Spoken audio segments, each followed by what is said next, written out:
Well, I was going to say that they've attempted to not just marginalize me, organized Israel lobby groups, and just there's hysterical supporters who are online, who just seem to be everywhere you go, but especially online, in the form of Hasbara trolls, and they've not only tried to marginalize me, but to basically run me out of journalism. And they've given up on doing that because it can't work when you base your reporting largely in facts. You base your analysis on facts, and you don't actually, and you have sort of a rights-based critique that isn't the stereotype of the hateful anti-Israel activist.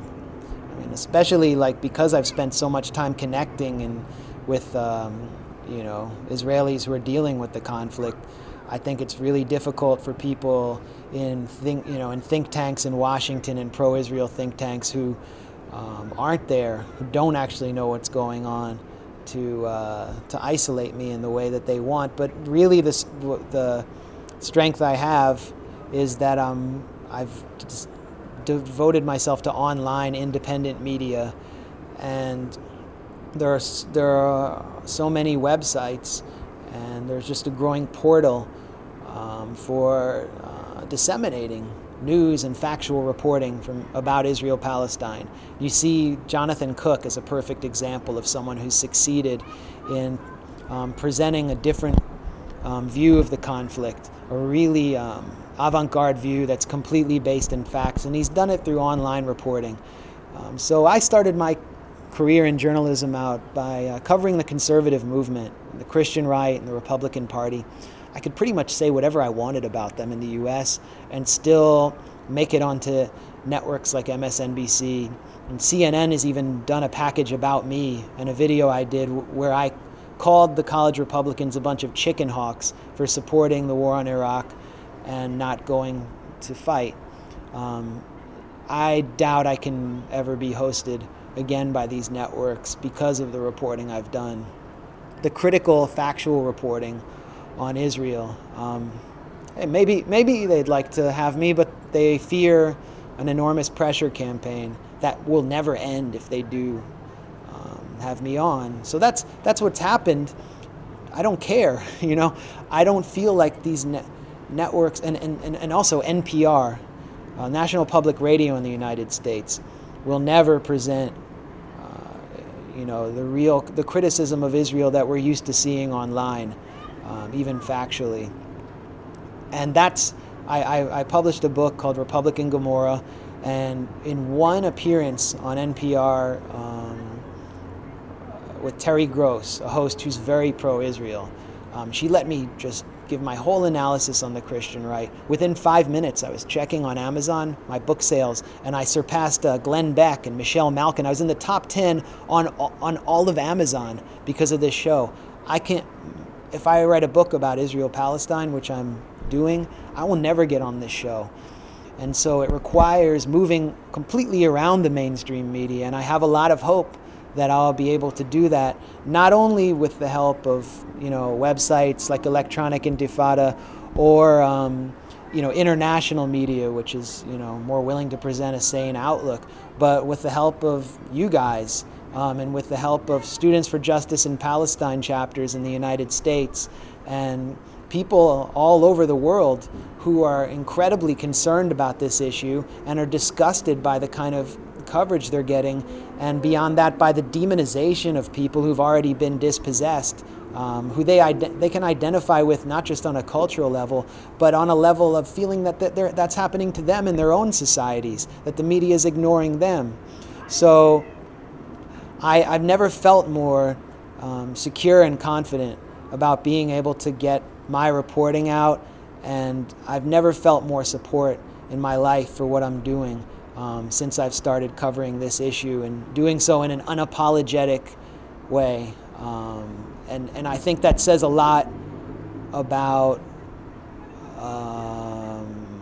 the direction of dissent in the West and the potential that we have for doing something, for creating a movement for change that exists outside of traditional political channels.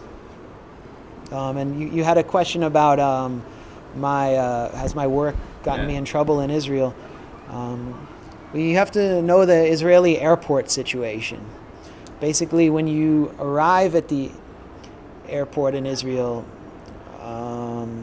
if you're on a blacklist, like Noam Chomsky was, or if you're not Jewish, you are immediately suspected. I'm not on a blacklist, and I'm Jewish, and I'm white.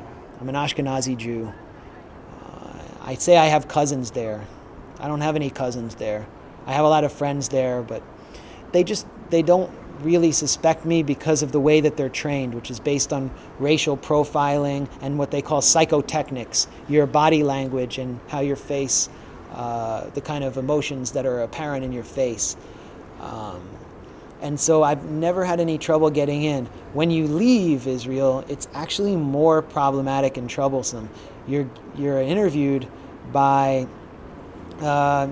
intelligence personnel who I think come from the airlines but are connected to the Shabak, and they assign you a number on your passport which designates how you'll be treated later by various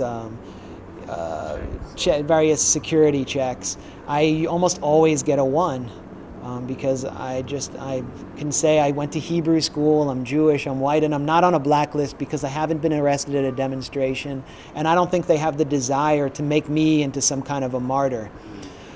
So my Jewish privilege, I really experience it at the airport in Israel. And beyond that, I come from a sort of prominent family in the United States. I don't think they want this problem with me.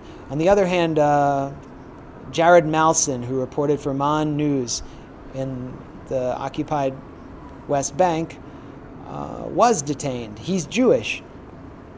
He's, very educated, white, Jewish person, very presentable, but they, I guess, detained him on the basis of his reporting for MAN.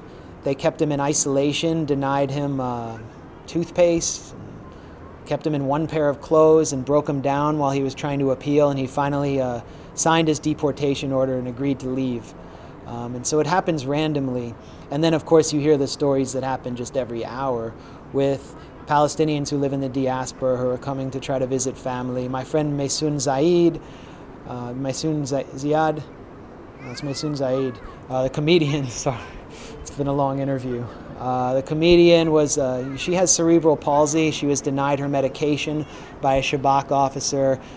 She was denied maxi pads by the Shabak officer. She was essentially psychologically and even physically tortured and threw up 7 times on the flight because she was denied her medication. And it was only the reluctant goodwill of other passengers that kept her from just being mired in her own bodily fluids for the rest of the flight.